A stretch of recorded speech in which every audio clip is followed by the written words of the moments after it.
Hi, I'm Em, an avid wargamer who runs social media accounts focused on promoting women in wargaming and creating inclusion-positive communities. As well as running women in wargaming events, I wanted to create a series focusing on the variety, creativity and skill of women in our hobby. So join me across this series as we explore the passion and joy women have for our hobby.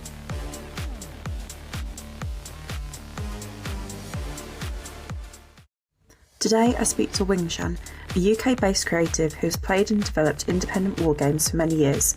Her most recent endeavour is Sirens Oath, a storytelling tabletop RPG miniatures one-shot about revenge, ritual and mermaid witches. She is also part of the family-run Warp Miniatures and runs her own company, Twisted Spire. Hi Wingshan. Hi Emily. How are you? I'm good, thank you. How are you? I'm not too bad, thank you. Welcome to your episode of the Women in Wargaming series.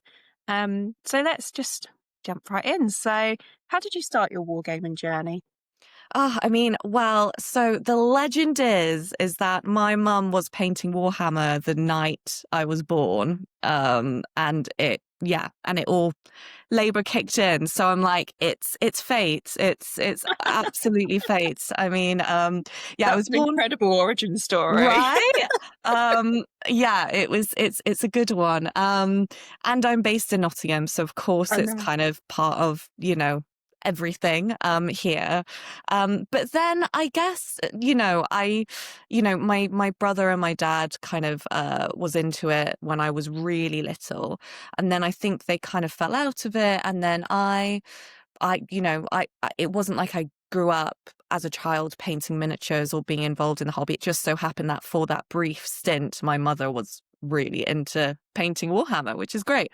But I think like a lot of, women who have entered the hobby, I actually started out as quite a nerdy D&D player. And I was like, but the miniatures are the best things about these, about the games. And, I really love thinking of them as talismans. And I'm sure I'll get into that, into soon, kind of magic and miniatures and the ritual of it. I'm really interested in exploring that. I met my husband and he had built Warp Miniatures, totally on the plus list. When we first met, it was like, I think we met on Bumble and he was like founder of Warp Miniatures. Like, oh, you make miniatures? That's so cool. That really introduced me to that world where miniatures were art forms in themselves, and had this game that was running. And we run it together now with his mum and dad. It's a real family business. And alongside that, I've launched my own brand, Twisted Spire, which really lets me bring in storytelling, witchcraft, maybe more experimental femme-led ideas into the hobby. So my first big project under that banner is Sirens Oath Tides Turning, and that it will be a narrative game about vengeful mermaid witches, and that will be launching on GameFound and Frontiers this October. I'm very excited for that. I'm very, very excited, as you know, based on our conversations off episode. But that's incredible that your husband and your in-laws are so involved in that, and obviously your mum and your family. It's a real family affair that you've got going on with all of that, which is incredible. Sure. Yeah, I'm trying to teach and rope in my baby nephew and niece, and as soon as they're of age, we're gonna kind of bring them in. Get them the Warhammer plushies. That's always the easiest thing. That's what I do with my nieces and nephews. And because it is quite overwhelming. It's one of my favorite stickers I have that I've got from a convention is it's got some pineapples. It was Trent. Oh, I don't know what Trent's last name is. But his wonderful girlfriend Rachel. She was just kind of along for the ride to this convention.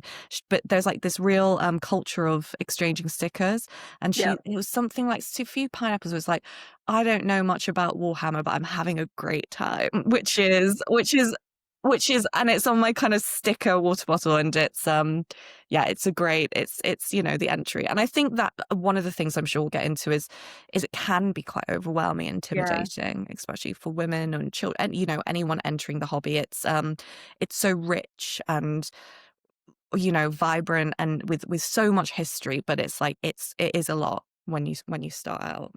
100%, 100%. So you obviously touched on the fact that you used to play D&D, you've touched on Warhammer, obviously, Warp Studios and Twisted Spire. So what game systems mostly draw you in? Is it more that sort of narrative storytelling? Is it more the sort of logic behind it? What sort of draws you into those games? Yeah, I'm not a crunchy girl. Like I'm really not a crunchy girl. I do not have the brain for that. I am so therefore I'm very much gravitated towards more yeah, skirmish games, I'd say, which Nice. or TTRPGs, because that they have miniatures as an important part of it, and it's the miniatures that I really love, and the storytelling. I really love games that encourage collaboration and imagination over crunch heavy mechanics. Exactly. And I think that's something that I definitely struggle with 40K. So that's my principal game that I play. But I also play Moonstone, and Yeah. I love the like simplicity of just having a few cards and very little stats, and the game just takes itself rather than like the logical tactical thinking. So Yeah, yeah, I completely understand your point with that. Sometimes you just want your hobby to switch your brain off rather than like fully engage it to exactly. 1,000. Yeah, 100%. I mean, and the way that we kind of talk about Arc World, which is the in-house game with Warp Miniatures, is, the even like the hardcore like number strategy gamers, we're like, it's a palate cleanser. When we're in America, we're like, it's a beer and pretzels game, like, you want, and also the miniatures themselves that are part of Warp Miniatures, they're quite characterful. So they've got like big Mm, eyes and a lot of texture, and they're all kind of mostly as much in one piece as possible. yeah. So a lot of kind of our philosophy as well is about making miniatures that are quite beginner friendly. Like they're wonderful for anyone to paint, but because the eyes are big, like you've not got that horrendous, like terrifying. Tiny, just a tiny little dot. Yeah, It's still terrifying. it is. But we want to make it as easy as possible for everyone to get involved and build a love for the hobby. Yeah, 100%. And that's what it is at the end of the day, is it's a hobby and it should be accessible to everyone. It shouldn't be restricted by meta chasers and all the rest of it. That is one thing I definitely dislike about 40K and don't find it in other game systems. So that's really nice that you guys have that element of that. And would you say as well, like obviously you say the miniatures are the main Mm. thing that appeals to you in the hobby, but also where you're developing your own TTRP, how have you found like the law writing and stuff like that? Oh my God, the law writing is the easiest part. I mean, like I've got so much love for it. But I mean, the game originates from an artwork, which was super conceptual performance that I did about eco grief and the fact that we name storms every year from A to Z. It's gendered, it's male, female names, and it's like we do this weird thing, and it's like summoning storms. We're like encouraging this destruction to kind of destroy us, which I think is, and that connection between witches and storms and them being blamed and that being really bad. But it's like, would it be the end of the world if nature just took us out and just sorted this all out, Yeah. basically? So Vengeful Mermaid game came quite naturally out of that. So yeah, the law's the easy part, and it's the mechanics. I'm like, how do I turn this into a game? Um, so that's where you kind of bring in other people who are brilliant at what they do. So I co-wrote that last winter with Evie Moriarty, who is games design lead at Modifius. So having kind of their brains and expertise for kind of that, how mechanically you work that out, was brilliant. And what I really love with the platform that I'm building with Twisted Spire is having it as a platform to work with other creatives and other femme creatives. So we've got Evie Moriarty, who is co-wrote the rules, and then we have Kim Thompson, who's a brilliant artist who did all the illustrations. Nice. And I mean, I will post the links to your social media below, but I've seen some of those illustrations and things like that that you've posted to social media, as well as the miniatures, and they're gorgeous. They really make my heart sing when I see Yeah. them. So yeah, let's talk about Sirens Oath whilst we're on the Mm. topic. So obviously you mentioned it came about sort of with the naming of the storms and things like that. So how does that sort of TTR tabletop role play TTRP work? My Yeah. brain stumbled over that. TTRPG. I know this is a mouthful. So how does it work? What are the sort of mechanisms behind it? What are your favourite models? Just Yeah. feel free to tell us all about it. Yeah, so it's a one-shot tabletop role-playing game. I really wanted to kind of put it all in with these miniatures. So they're character players. There are 5 mermaids, mermaid witches, and they each have their own personality. So we've got a reef shaper who kind of brings a coral out and is on this beautiful coral throne, and we have a classic song weaver who's holding a skull and singing to the skull. We have an abyss walker, which is more tentacly, and it's more like the assassin, quiet, lurking in the depths, like deep sea character. We have who else do we have? We have a whisperer, Celis the Whisperer. She kind of speaks to the creature. So that sculpt is with a kelpie. So she and the kelpie's coming out of the water. And then who am I forgetting? The Abyss Walker. It's always that last one, isn't it? The Coral, the Abyss, Songweaver. Well, you'll just have to find out. You just have to look on the page and find out. Exactly. And then we also have cauldrons, which represent 3 cauldrons, which represent the different outcomes. So basically, it's a short form role playing game for 3 to 5 players. You play a coven of mermaid witches who are deciding the fate of the drowning city. The game is built around conversation, 3 rights, and together that's collective decision making. Basically, you have to get secret words that you have. You roll for these words, you have these secret words, and you have to prompt other people while they're telling the story and building this world to say those words. And once you get your secret words said, you move your miniature closer to the center, and then that kind of aids in the ritual being successful. But you really have to be on the same page. So it's kind of like that psychological, if you're able to get someone else to say that word that you need, it's that kind of psychological unity. Yeah. And then you vote in the end. And then there are 3 outcomes. One is a success. You destroy the city. You drown the city. And that just means that the ritual goes really well because you're set out to do this ritual. This ritual is to drown the city. But then through conversation and building this world, you're like, okay, but maybe we don't want to do this. Maybe we want to think about healing and restoration, but actually that's really boring. So that's really hard. And it's boring and it's hard and it's not as fun. So mechanically it's like I want the game for like the actual revenge to be that fun, like catharsis, because I'm really all about the catharsis. And healing and restoration is great. It's the more noble direction, but it's a lot of hard work and it's not as easy. So basically that is an unactivated cauldron. You just decide to abandon the ritual. And then the third one, which is the most interesting outcome, is discord, which is if there's a tie or if you're unable to get to the center of the ritual.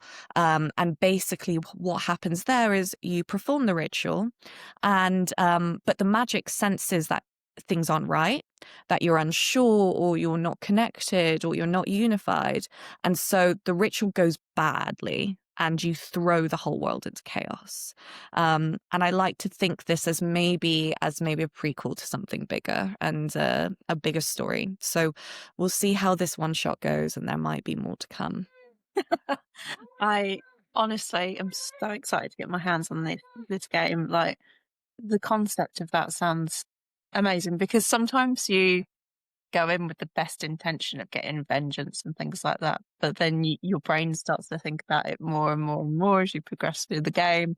So that sort of like optionality is really nice to me. I really like that idea. And the concept of it is just really cool, and it's nice that it's a 3 to 5 player as well, because it means that it's more of like an intimate group of friends coming together, and as a one shot, it's not too long either. So it kind of gives like girls' night vibes when one of you's just like kind of split up with someone. So I like that. So 100, yeah, 100%. Like one of our kind of like play tester quotes is, "This is a game for anyone whose group chat has had the phrase 'just burn it down.'" yeah, yeah, It's a good one, and also like I really want it to be this thing where, again, the miniatures are a joy to paint. You kind of yeah. have your character and you kind of put that energy into that miniature, and then you play it. So and you can, it is a one shot, but it really changes with every different person you play. So the Mm. many times that I've played it, it has felt anew, and the different outcomes and the aftermath of what, you kind of narrate a little bit what happens. So it's been such a joy to make and write. And yeah, we managed to do it within the time frame at the Tate. So that was 2 hours we had to perform it in the gallery, and we managed to do it. So that was really great. Yes, and you've led really nicely into my next question then, because I was going to say, tell us all about the Tate, because I Yeah. desperately wanted to go to that and I couldn't, unfortunately. So please tell me how it went. Tell the audience who have no idea what on earth we're talking about right now, what it was, because it's so Yeah. cool. So Yeah. So a dream come true, performing the game, playing the game, in front of some of my most favorite paintings in the entire world. So we've got, that kind of all the Pre-Raphaelite paintings, Ophelia in the background, who is, honestly, that painting is the best painting to do it. She's in the water. There's flowers coming from her. The story is that she's lived this quite controlled patriarchal societal life. She's controlled by her father, and then she's handed over Hamlet, and then things go wrong. Like the world kind of collapses in on her and she goes mad, but in her madness there's this like beauty and this strength, and and that kind of releasing the shackles, and the tragedy is unfolds, and all of those elements are perfect for a setting for the game. But yeah, how it came about was, I am an artist and curator as my background. So I've been, as I said, the game came from an installation artwork. I was a holographic mermaid for that. Hologram. I need to know what I'm doing with my life. I really should be better at this.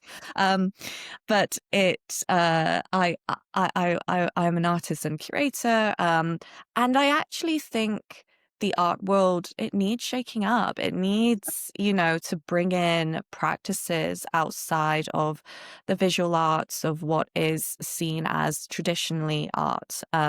So being able to put this in a museum was incredible. And it's a program that's run called Tate Lates, and that is a project that is run with young people who come in, and they are the Tate collective producers, and they curate a night responding to the exhibitions, responding to the works, where they have a DJ sets and workshops and life drawing. So there's like paper mache frog life drawing in the room next to us. There was like a banging DJ set, which kind of seeps through the walls, but I kind of didn't mind that because it was quite like thundery. almost ethereal and underwater-esque when you're doing Sirens Oath. Yeah. Exactly. So Particularly there's under Ophelia as well. Like that must have been, yeah. so incredible.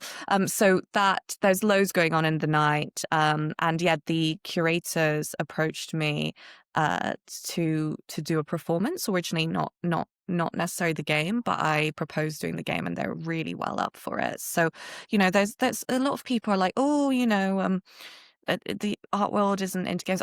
The art world loves games. They just need to know, What it just needs to they're connect. doing with it. Yeah. Because Exactly.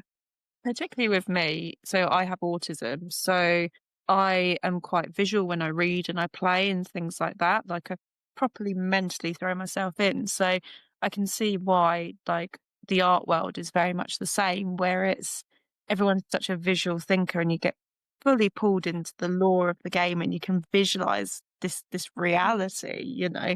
When Yeah. you were describing the cauldrons earlier, I was thinking like that traditional Macbeth style cauldron, you know, but it's Yeah. sirens around it. So, Yeah. so yeah, I can imagine why that would have been Yeah. exciting to them to do that. And it's an experience that you're sharing and you're creating, you know, it's always world building is really important. Even kind of through games, through my artwork, I think, you know, designing games and artwork or exhibitions that kind of create shared moments of meaning and connection and catharsis, especially for players or viewers who might not have seen themselves in fantasy before. Exactly. And that representation is really important, which actually brings me quite nicely onto my Mhm. next question. How do you find the levels of female representation in your hobby in general? Obviously, Yeah. you're right in a female-led game, but external to that, how do you find that? Yeah. So, yeah, I think Board Game Geek recently put out some statistics about game designers and kind of the gender mix, and it's really bad. It's not great. And also, previous statistics I've seen, like one of the most ridiculous ones was you are more likely to see a sheep on the cover of a board game than a woman. I've not heard that, but I can 100% believe it. I'm thinking about Yeah. all the games I've got downstairs, and they've all got They've all got animals sheep. on. They've got Yeah, sheep. People love sheep.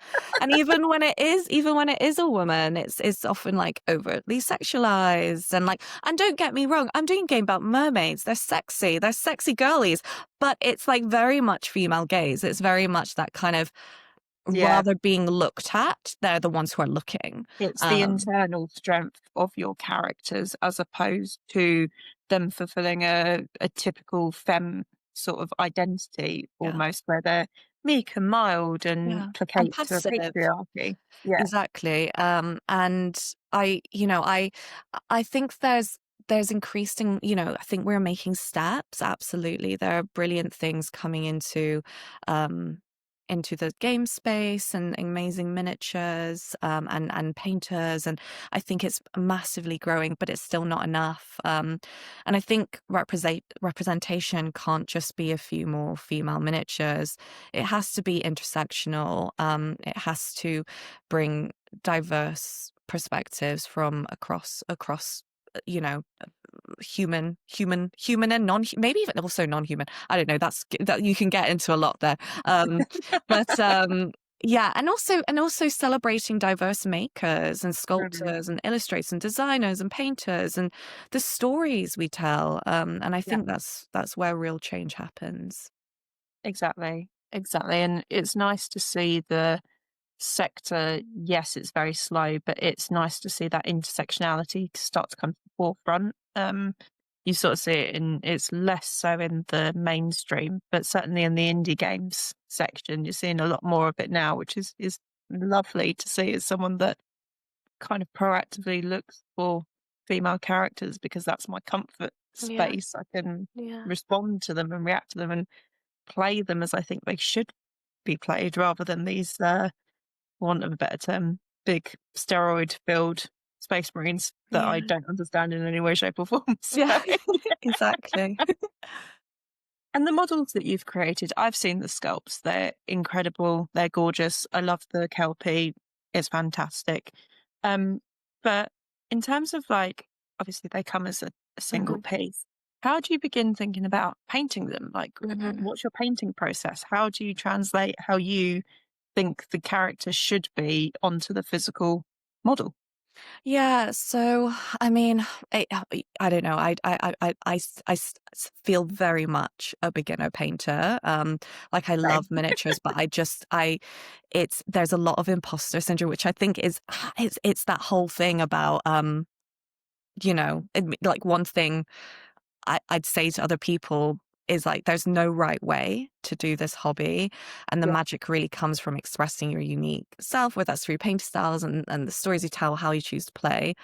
But yeah, traditionally I kind of start with a Zenithal undercoat, and like just layers and glazings, and getting really frustrated and thinking it's terrible, and then actually being like, oh, it's not too bad. um, it's actually quite nice. Now I've got a really lovely addition to my collection. But I really like to see painting as a ritual. So I'm a witch, as a practicing witch, as well as an artist and a curator and games designer, and it's very much underscores everything I do.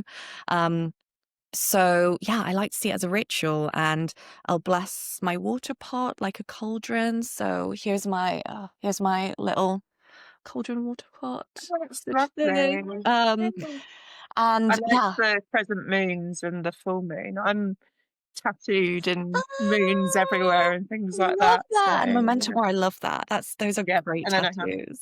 carpe diem on this side as well. Amazing. Yeah. The balance And of life and death. oh, love that. Yes, yes, yes, all of that. But yeah, so bringing things in that kind of are thinking about like grounding yourself before you paint, thinking about the magical associations and the symbolic, universal symbolic associations with color. Color magic is a big thing. So incorporating that into the way that you paint miniatures there's so much you can do with that. I love foraging graveyards for basic materials. There's so many things you can bring in, making a cup of herbal tea, setting your intentions.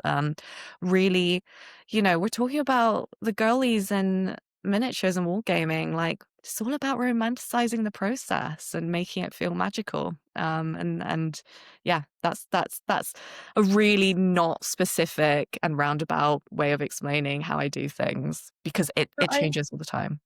I love that. And everyone has their own independent rituals without realizing that they're rituals. Yeah. So, like, for myself, I hate painting.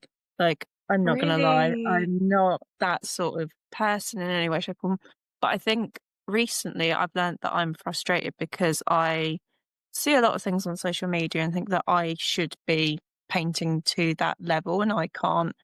Complete isn't the right word, but I Yeah. can't then feel pride in my work, whereas I've actually had to reset my mindset Yeah. and try and find some joy in the painting process. And actually, I've got some bigger models that I'm working on at the moment. I'm actually staring at them right behind my phone because they're right there because I need to work on them. But I'm enjoying them because they're bigger models, so I struggle with the fine detail.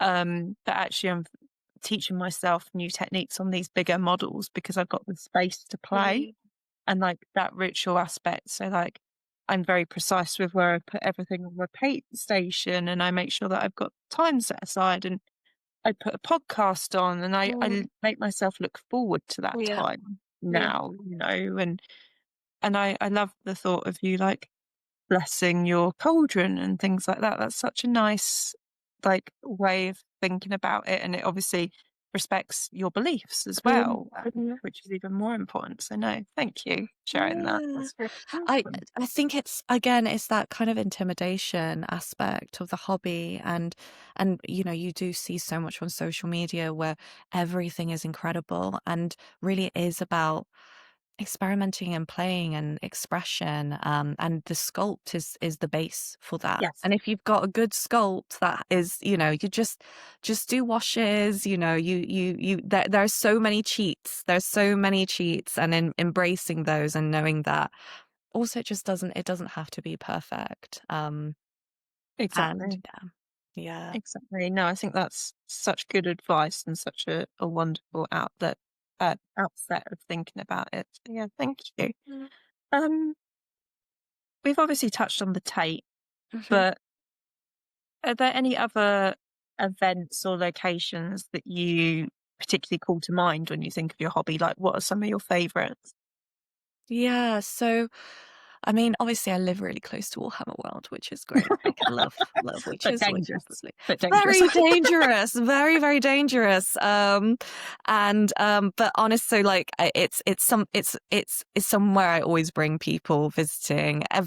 Talking about the art world, I'm always like, artist residency. I'm in charge of organizing. Let's go to Warhammer World because it's all about world building. But I've been really lucky that through Warp Miniatures, and we've kind of been branching out a lot more internationally recently. So I mentioned it a little bit earlier, but we went to Adepticon for the first time in Milwaukee last year.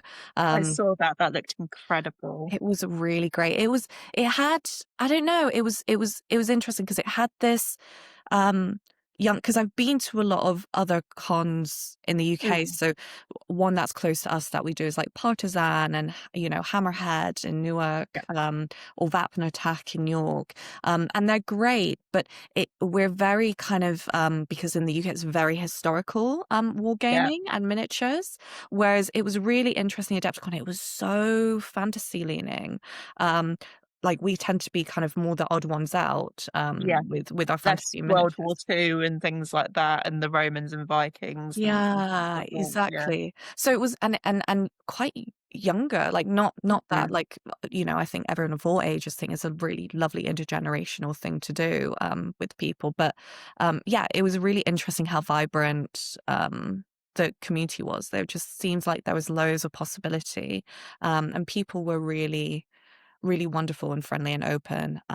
So yeah, that was great. And I think slowly in Salute things are getting a bit more vibrant and thriving and welcoming. So I think Salute and Adepticon are the parallel cons that is where all the new stuff, the up and coming new stuff is happening. So it's great to be at the center of that. Yeah, so I went to Salute for the first time this year, and I really enjoyed it. I think it was one of the first cons that I've done since coming back into the hobby last year. And actually, I had this expectation that it was going to be not what it was. So it obviously had a really mixed attendance in terms of ages and diversity and people's backgrounds. There was a lot of diversity in the stalls as well, which was quite nice. My expectation was that it was mostly going to be like World War II or Crimean War or historical things, which it obviously historically has been. But I think the organisers at Salute have done a really good job over the last couple of years of sort of bringing that diversity in now with the sort of people that they invite. So like the D&D stands and the like one of the role play games that I saw was the June one, for example. That was really cool. So yeah, it's slowly getting there, but yeah, it's nice that you had that experience at Adepticon for sure. Yeah, and cosplayers, love them. Yes. Love the cosplayers walking around. I like Salute, and I think this is like one of the first years where they had the back or something. So it just adds so much more fun. I'm all about immersion. So any excuse to dress up as a mermaid, I'm there. So yes, Exhibit A. I did enjoy the video on your Instagram. I'm not sure if it's on your wall or whether it was on your stories where you were in your mermaid tail and you were trying to get around and you were trying to get on the trolley. I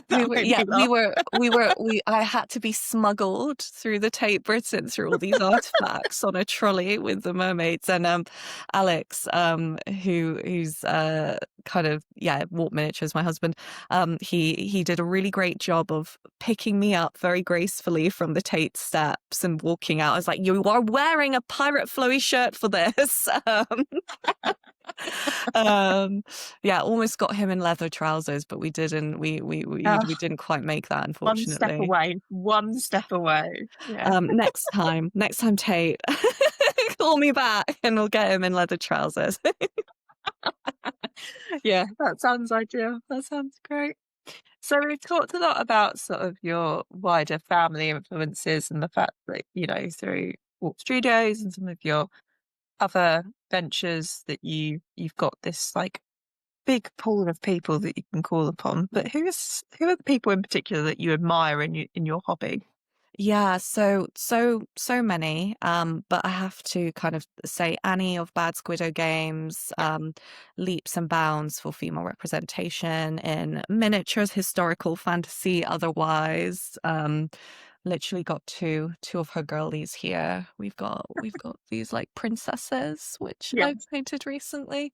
I'm literally looking at she does like the not jokey miniatures, but she obviously loves guinea pigs, doesn't she? So Yeah. I'm looking at her guinea pigs that have the Pegasus wings at the moment. So they're just in front of me. I love them. They're so Yeah. good. They're so incredible. And then really also love the work of, hobbyist YouTuber Tina Fieldling, Yeah. who is the most whimsical, loveliest, wonderful person, and her videos are so well edited. And I know they take her so, she's like, oh, how are all these YouTubers posting? I was like, it's fine, because like what you put out is a masterpiece. Yeah. And yeah, bringing so many new people to hobby, and also Louise Sudgeon of Rogue Hobbies, of course, for just like the infectious enthusiasm and vibrancy. So yeah, the girlies, and they've been so welcoming to me, and in the industry as well. And yeah, just so I could name so many more, but yeah, those are three special ladies. Agreed. They're all wonderful, and I love the content that they put out, and not just the content, but the values that they all stand for as well. Like they're really, really into that diversity in gaming, and looking at it from the different angle of the traditional games. So yeah, 100%. And you obviously fit beautifully into that group as well. So yeah, I love what you do as Yeah, well. thank you. Very excited when you volunteered for this. You were like straight in there when I put the call out, and I was like, Absolutely. so yeah. So just to wrap up then, if there is one more thing you could pass on to other women in your hobby, whether that be a piece of advice or a skill, what would that be? Yeah, there's no right way to do it. And just take a risk, take the late leap, find a model that speaks to you, bless your cauldron pot, choose your paint, Yeah, mix away, and just slap it on. 100%. 100%. I think that's such great advice. And yeah, everyone should be blessing their cauldron pots. Yeah. 100%. Maybe 100%. I'll yeah, I need to just summon the courage to do YouTube properly, and maybe at some point I'll do a whole witchy painting ritual I would love series. that. I would love that. And I know so many other women that would enjoy that, and men as Yeah, well, yeah, non-binary persons. yeah, So yeah, 100%. yeah. 100%. Thank you Yeah, so that'd be really much for cool. having me. It's been so Right. nice to chat. Thank you so much for coming on. I do appreciate it. Do you have anyone that you would like to shout out at Uh, all? Or? I mean, the three girlies, Annie, Bad Squidder Games, Tina Fielding, Louise Sudgeon, Rogue Hobbies, but yeah, and also of course Warp Miniatures, which is the other side of what I do. We've got a weekender coming up in Nottingham, in November, for painting and hobby and gaming, and I need to plan that properly. So more info on that coming soon. Yeah, Watch this space. definitely, for sure. Well, I will post the links to the three people that you shouted out, as well as um, everyone else that you shouted out, and all your businesses and things like that. But thank you so much for your time today. I do appreciate it. And yeah, Thank thank you you. so much. And yes, keep in touch. I will do. Thank you. Bye. Bye. Thank you for watching this episode of the Women in Wargaming series, and thank you to all of my guests who have appeared this series. If you've enjoyed what you've watched, please consider liking and subscribing to my YouTube channel and following me on Instagram at ElderExarch.